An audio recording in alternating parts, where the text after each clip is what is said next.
भारत माता की, भारत माता की, वंदे वंदे छत्रपती शिवाजी महाराज की, धर्मवीर छत्रपती संभाजी महाराज की, जय भवानी, जय भवानी, जय जय जय जय जय भवानी, जय जय जय जय जय शिवाजी। हिंदवी स्वराज्याचे सरसंस्थापक छत्रपती शिवरायांना मानाचा मुजरा करतो। भारतीय राज्यघटनेचे शिल्पकार भारतरत्न डॉक्टर बाबासाहेब आंबेडकर यांना मानवंदना अर्पित करतो। लोकमाता, राष्ट्रमाता, पुण्यश्लोक अहिल्यादेवी होळकर यांच्या चरणी नतमस्तक होतो।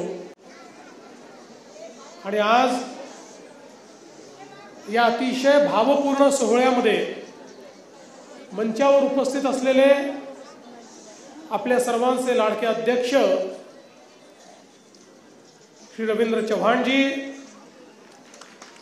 आपले मुंबईचे अध्यक्ष आशिष शेलारजी, या ठिकाणी उपस्थित मेघनाताई बोर्डीकर, ज्या आपल्याला सतत प्रेरणा देतात अशा चित्राताई वाघ, कालिदासजी कोळंबकर, अमित साटम, प्रसाद लाड, तमिल सेल्वन, संजय उपाध्याय, विद्याताई ठाकूर, मंदाताई म्हात्रे, त्याचप्रमाणे या ठिकाणी उपस्थित माधवीताई नाईक, सुलभाताई गायकवाड, विक्रांत पाटील, संजय केणेकर, राजहंस सिंग, राजेशजी पांडे, मंचावरील सर्व मान्यवर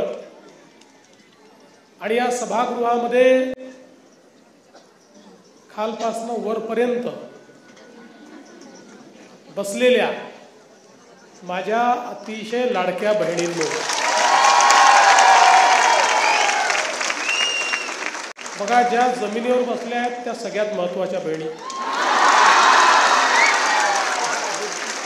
पण अर्थात ज्या खुर्च्यांवर बसल्या आहेत त्याही तितक्याच लाडक्या बहिणी, त्यांच्या डोक्यावर ज्या बसल्या आहेत त्याही लाडक्या बहिणी, आणि त्यांच्याही डोक्यावर बसल्या आहेत त्या हिमालयाच्या उंचीवर बसलेल्या माझ्या लाडक्या बहिणी, या सगळ्या लाडक्या बहिणींनो, आणि क्वचितच असं होतं की मला असं म्हणावं लागतं की मायनॉरिटीमध्ये असलेल्या माझ्या लाडक्या भावांनो,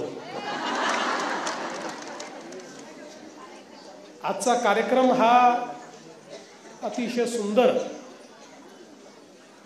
आणि अतिशय भावनिक अशा प्रकारचा कार्यक्रम आहे। आपल्या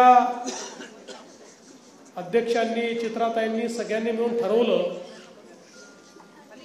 की आपला रक्षाबंधनाचा कार्यक्रम हा तर छोटा होतो, तो एखाद्या हॉलमध्ये आपण करतो, 2-3-4 हजार आपल्या भगिनी येतात, पण महाराष्ट्रातल्या भगिनींना जर त्यांच्या देवाभाऊपर्यंत त्यांचं प्रेम, त्यांची राखी पोचवायची असेल तर आपण व्यवस्था केली पाहिजे।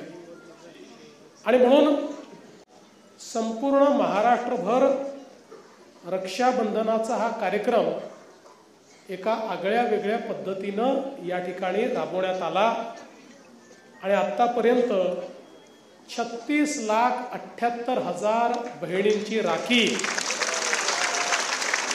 ही माझ्यापर्यंत पोचलेली आहे। राखी पोचली आहे, काहींनी पत्राद्वारे आपल्या भावना देखील पोचवलेल्या आहेत। त्या तमाम बहिणींची राखी आणि त्यांचं प्रेम हे या ठिकाणी मी स्वीकारतो आणि जन्मभर या प्रेमातच मला राहायचं आहे। मला या प्रेमाचं उतराई कधीच व्हायचं नाही हे देखील त्यांच्यापर्यंत पोहोचवायचा प्रयत्न करतो। खरं म्हणजे मला प्रश्न विचारायचा आहे यातली कुठलीही राखी उचलली तर त्या राखीची जात काय आहे, त्याचा धर्म काय आहे, त्याचा पंथ काय आहे, त्याची भाषा काय आहे, या प्रत्येक राखीमध्ये केवळ प्रेम आहे. त्याची भाषा प्रेमाची आहे, त्याचा धर्म प्रेमाचा आहे, त्याची जात प्रेमाची आहे, त्याचा पंथ प्रेमाचा आहे, त्याच्यामध्ये निस्सीम प्रेम आहे, त्याच्यात निस्पृह प्रेम आहे, त्याच्यामध्ये निरपेक्ष प्रेम आहे. अशा प्रकारची राखी आहे. आणि मला असं वाटतं आपल्या संस्कृतीमध्ये हेच महत्त्वाचं आहे. प्रत्येक नातं महत्त्वाचं आहे, प्रत्येक नात्याचा उत्सव आहे. कारण आम्ही नाती निभावणारी लोक आहोत. आम्ही परिवार कुटुंब मानणारी लोक आहोत. आणि भारतीय जनता पक्षामध्ये काम करत असताना आपण तर बृहद कुटुंबाचा विचार करणारी लोक आहोत. कारण ज्ञानेश्वर माऊलींनी जे पसायदान मागितलं ते अखिल विश्वाकरता मागितलं, तो विचार सांगणारे आपण लोक आहोत. त्याच्यामुळे खऱ्या अर्थानं या ज्या सगळ्या राख्या आहेत त्याच नात्याचा भाव घेऊन या सगळ्या राख्या माझ्यापर्यंत पोचलेल्या आहेत. आणि मला विश्वास आहे की ज्याच्या पाठीमागे इतक्या बहिणींची प्रेम आणि माया आहे उसका कौन क्या बिगाड़ लेगा. चित्रात तुम्ही चिंता करू नका.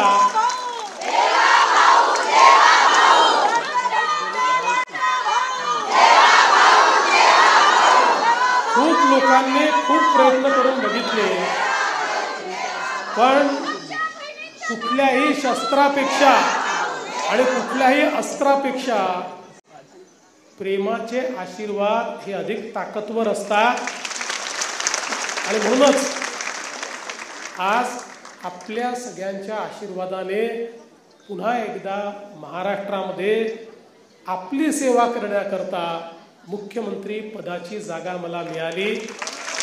याचे शिल्पकार या आमच्या सगळ्या लाडक्या बहिणी आहेत. हे जर मी म्हटलं तर ते चुकीचं होणार नाही. खरं तर आज आपण पाहतो आपल्या देशामध्ये देशाचे प्रधानमंत्री माननीय नरेंद्र मोदीजींनी आपल्या देशाच्या विकासाचं जे स्वप्न बघितलं त्या स्वप्नामध्ये त्यांनी एकच गोष्ट आपल्या सगळ्यांना सांगितली की हे विकासाचं स्वप्न पूर्ण करायचं असेल तर लोकसंख्येचा 50% हिस्सा जोपर्यंत या स्वप्नाचा भाग होत नाही तोपर्यंत हे स्वप्न पूर्ण होऊ शकत नाही. आणि म्हणून महिला लक्षित योजनांच्या माध्यमातून विकास हा मोदीजींनी सुरू केला.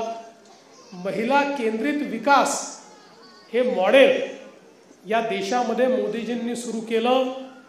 आणि बेटी बचाव बेटी पढाव पासनं हा प्रवास जो सुरू झाला तो आता लखपती दीदीपर्यंत पोहोचलेला आहे. आणि आपल्या पायावर उभ्या राहणाऱ्या आमच्या भगिनी आपल्याला पाहायला मिळत आहे.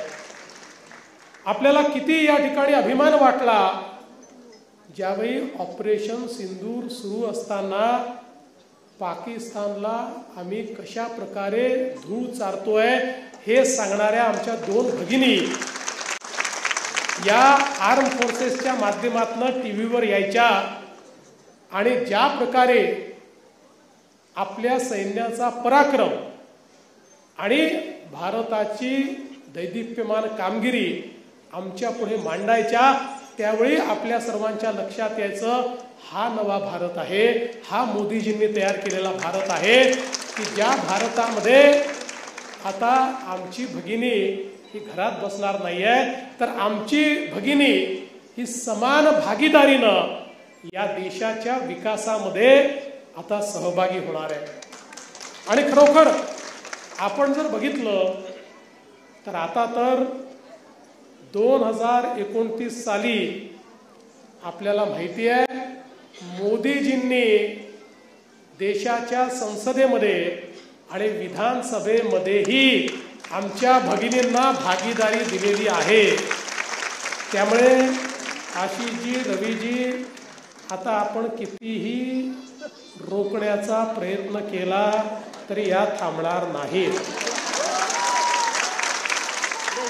अर्थात आपण रोखण्याचा प्रयत्नही करणार नाही, पण आता आमच्या नारी शक्तीला या देशात कोणी थांबवू शकत नाही आणि जर नारी शक्ती थांबली नाही तर या देशालाही कोणी थांबवू शकत नाही। आता हा देश विकसित भारताकडे ही जी वाटचाल आहे, कारण मी नेहमी सांगतो आणि मोदीजी नेहमी सांगतात की जगाच्या पाठीवर ज्या देशांनी विकास केला त्या देशांच्या विकासाची वाट जर आपण बघितली, मग अमेरिका असेल, युरोप असेल, जपान असेल, कोरिया असेल, चीन असेल, अशी जी सगळी विकासाची वाटचाल आपल्याला पाहायला मिळते, या प्रत्येक देशाला हे लक्षात आलं की त्यांच्या लोकसंख्येतला 50% जो हिस्सा आहे, ज्या आमच्या महिला आहेत, यांना मानव संसाधनामध्ये परिवर्तित करून देशाच्या मुख्यधारेमध्ये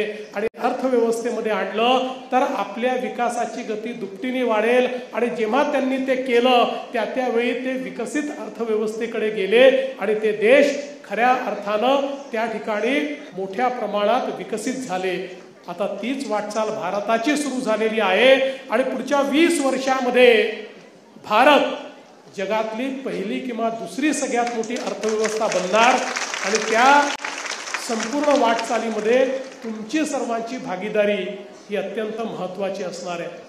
आणि म्हणून महाराष्ट्रामध्ये देखील आपला प्रयत्न हाच आहे। आज लाडक्या बहिणीसारखी योजना आपण सुरू केली। आमच्या महिला किती कल्पक असतात। 1500 रुपये आपण लाडक्या बहिणीचे दिले तर नागपूरमध्ये काही महिला एकत्रित आल्या आणि त्यांनी स्मॉल फायनान्स सोसायटी त्याच्यातनं काढली। या 1500 रुपयाची बचत केली आणि त्यातनं स्मॉल फायनान्स सोसायटी काढली आणि त्यातनं आपल्याच सभासद महिलांना कर्ज देणं सुरू केलं आणि त्यातनं त्यांना आपल्या पायावर उभं करणं सुरू केलं। आता तेच मॉडेल संपूर्ण महाराष्ट्रात आपण तयार करतो आहोत आणि केवळ 1500 रुपयापुरतं भगिनींना ठेवायचं नाही आहे, तर त्यातनं भगिनींना आपल्या पायावर उभं करण्याचं काम आपल्याला करायचं आहे। आणि मला आनंद आहे की मोदीजींनी ज्यावेळी लखपती दीदीचा कार्यक्रम हा अनाऊन्स केला, अनेकांना प्रश्न पडला लखपती दीदी म्हणजे नेमकं काय। आणि मग एकदा लाख रुपये किंवा तशा प्रकारची तिची सांपत्तिक स्थिती झाली म्हणजे तिला लखपती दीदी म्हणायचं का। मोदीजींनी सांगितलं नाही, जी महिला स्वतःच्या भरोशावर स्वतःच्या पायावर उभं राहून दरवर्षी वर्षाला 1 लाख रुपयापेक्षा जास्त पैसा कमवेल तिला लखपती दीदी म्हणता येईल। आणि त्याकरता वेगवेगळ्या योजना मोदीजींनी सुरू केल्या आणि आज मला सांगताना आनंद वाटतो, लखपती दीदीच्या कार्यक्रमात देशात पहिल्या नंबरवर आपला महाराष्ट्र आहे। मागील वर्षी 25 लाख बहिणी लखपती दीदी झाल्या आहेत। या वर्षी अजून 25 लाख भगिनी लखपती दीदी होणार आहेत आणि माझ्या 1 कोटी बहिणींना लखपती दीदी केल्याशिवाय आम्ही थांबणार नाही, हा निर्णय आम्ही केलेला आहे। आणि ज्यावेळेस मी सांगतो की 50 लाख लखपती दीदी झाल्या, खरं म्हणजे त्याच्यामध्ये आमचं काही श्रेय नाही, आम्ही फक्त ते श्रेय घेतो। या ज्या झाल्या त्या स्वतःच्या कर्तृत्वाने स्वतःच्या मेहनतीने या ठिकाणी लखपती दीदी झाल्या आहेत। आपण केवळ त्याकरता योजना तयार केलेल्या आहेत आणि त्या योजना त्यांच्यापर्यंत पोहोचवल्या आहेत। आता पुढच्या काळामध्ये अशाच प्रकारे या योजनांना आपल्याला अधिक खालपर्यंत न्यायचं आहे। आपल्याला महिलांना सक्षम करायचं आहे, त्या कुणावर अवलंबून असणार नाहीत। कारण आपण बघितलं सावित्रीबाई फुले म्हणायच्या की एक महिला शिकली की पूर्ण परिवार शिकतो, तसं एक महिला ही जर कमावती झाली तर पूर्ण परिवाराचं ती कल्याण करते आणि म्हणून त्या परिवाराच्या कल्याणाची संकल्पना ही या महिलांच्या कल्याणातनं या ठिकाणी होणार आहे। आणि एक गोष्ट अजून मी नेहमी सांगतो, आम्ही अनेक महामंडळं तयार केली, सगळी महामंडळं चांगली काम करतायत, काही महामंडळांनी तर खूप उत्तम काम केलंय, पण आमचा अनुभव असा आहे बहुतांश काही महामंडळ ठरवलीत, बहुतांश महामंडळाच्या माध्यमातून आमच्या तरुणांना ज्यावेळी आम्ही एखादं कर्ज देतो त्यावेळी 50% त्यातले तरुण हे कर्ज परत करतात, पण आम्ही वेगवेगळ्या महामंडळातनं, मवीममधनं किंवा वेगवेगळ्या संस्थातनं जेवढी कर्ज ही महिलांना दिली किंवा बचत गटांना दिली, 100% कर्ज परत आली. एकही पैसा महिला बुडवत नाहीत. तर तो पैसा डबल कसा करायचा, तिप्पट कसा करायचा, त्यातनं अजून मोठं कसं आपण उभं करायचं, अशा प्रकारचा प्रयत्न सातत्याने महिला करत असतात. आणि म्हणूनच आज ज्यावेळी याच सभागृहामध्ये चित्राताई तुम्ही महिला सहकारी संस्थांचा विषय मांडला, आता त्या संस्था आपल्या तयार झाल्या, आता त्याचं रजिस्ट्रेशन आपल्याला मिळालं. आता लवकरच महाराष्ट्र सरकार निर्णय घेऊन या महिला सहकारी संस्थांना डेडिकेटेड काम हे मिळालंच पाहिजे, अशा प्रकारचा निर्णय आम्ही घेणार आहोत. आणि महाराष्ट्रात निघणाऱ्या कामांमध्ये या महिला संस्थाची हिस्सेदारी आणि हक्क हा प्रस्थापित करण्याचा निर्णय येत्या काळामध्ये आम्ही घेऊ. आणि त्यातनं आपल्या महिलांना उद्योगामध्ये, व्यापारामध्ये आणि व्यवसायामध्ये देखील मोठं करण्याचं काम आपल्या सरकारच्या माध्यमातून होणार आहे. आज ज्या काही वेगवेगळ्या योजना आपण सुरू केल्या, अनेक लोक असं म्हणायचे की निवडणुकीपुरतं योजना आहेत. निवडणूक संपली की योजना बंद होतील. निवडणूक संपली, 1 महिना गेला, 2 महिने गेले, महिने गेले. मी तुम्हाला सांगतो 5 वर्ष यातली एकही योजना आम्ही बंद होऊ देणार नाही. आणि 5 वर्षांनी तुमच्या आशीर्वादाने पुन्हा सरकार आलं तर पुन्हा 5 वर्ष. जोपर्यंत बहिणींचे आशीर्वाद भावांच्या पाठीशी तोपर्यंत. आणि 29ला तर तुम्हीच सरकारमध्ये येणार आहात, तुमच्याशिवाय सरकारच चालणार नाही आहे. त्याच्यामुळे 29 नंतर आमचं संपलं, आमचं नाही चालणार. म्हणजे चालेल आमचं थोडंसं, पण तुमच्या मदतीने आणि तुमच्या आशीर्वादाने आणि तुमच्या हुकुमानी चालेल. म्हणजे आतापर्यंत तुम्ही घरच्या गृहमंत्री म्हणून त्या ठिकाणी हुकूम चालवत होत्या. 29 नंतर मोदीजींनी तुम्हाला राज्याच्या मंत्री म्हणून हुकूम चालवण्याची संधी ही त्या ठिकाणी दिलेली आहे. पण मला या गोष्टीचा आनंद आहे की यामुळे निश्चितपणे एक राज्यामध्ये गुणात्मक परिवर्तन होणार आहे. मी आज या निमित्ताने तुम्हाला एवढंच सांगतो की आज एवढं भरभरून तुम्ही सगळ्यांनी दिलं, तुमच्या आशीर्वादामुळे आज आपल्याला अभूतपूर्व असं यश मिळालं. तुम्ही या यशाने आनंदी आहात. पण काही लोकांचं अजूनही त्या ठिकाणी समाधान झालेलं नाही. अजून ते तोंडावर पडले, थोबाडावर पडले, मातीत मिळाले तरी देखील सुधारायला तयार नाहीत. रोज म्हणतात वोट चोरी, वोट चोरी, वोट चोरी. यांचं डोकं चोरी झालेलं आहे, त्यातला दिमाग चोरी झालेला आहे. माझी विनंती आहे माझ्या सगळ्या लाडक्या बहिणींना, 25% यांच्याही करता आशीर्वाद मागा की यांना सुबुद्धी येवो, यांच्या डोक्यामध्ये थोडी अक्कल येवो.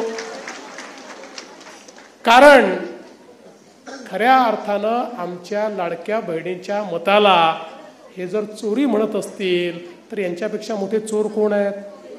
कोणीच नाही आहे. आणि म्हणून त्याची चिंता करण्याचं कारण नाही आहे. आता हे कालपर्यंत परदेशात जाऊन भारताची बदनामी करत होते, आता बिहारमध्ये जाऊन महाराष्ट्राची बदनामी करतायत. पण न यांना परदेशात कोणी विचारलं, न यांना बिहारमध्ये कोणी विचारणार आहे. जी परिस्थिती यांची महाराष्ट्रात झाली तीच परिस्थिती यांची बिहारमध्ये देखील होणार आहे. कारण मोदीजींसारखा नेता जो देशाचा विचार करतो, जो आत्मनिर्भर भारताचा विचार करतो, त्याच्या पाठीशी संपूर्ण देशातली मातृशक्ती ही उभी आहे.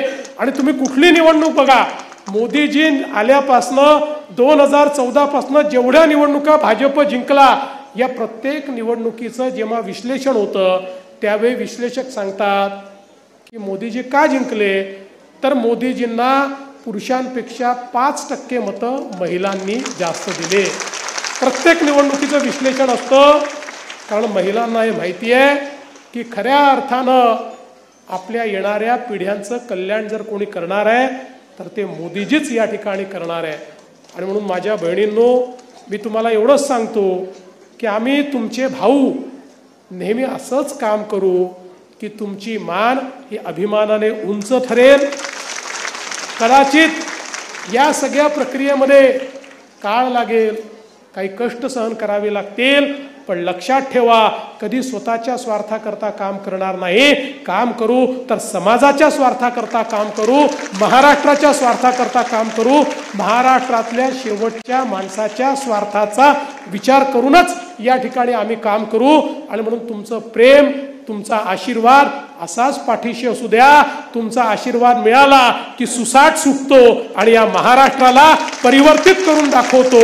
एवढंच या निमित्ताने बोलतो. पुन्हा एकदा तुमच्या प्रेमाचा नम्रपणे स्वीकार करतो आणि माझं बोलणं संपवतो. धन्यवाद. जय हिंद, जय महाराष्ट्र. माननीय मुख्यमंत्री महोदय, या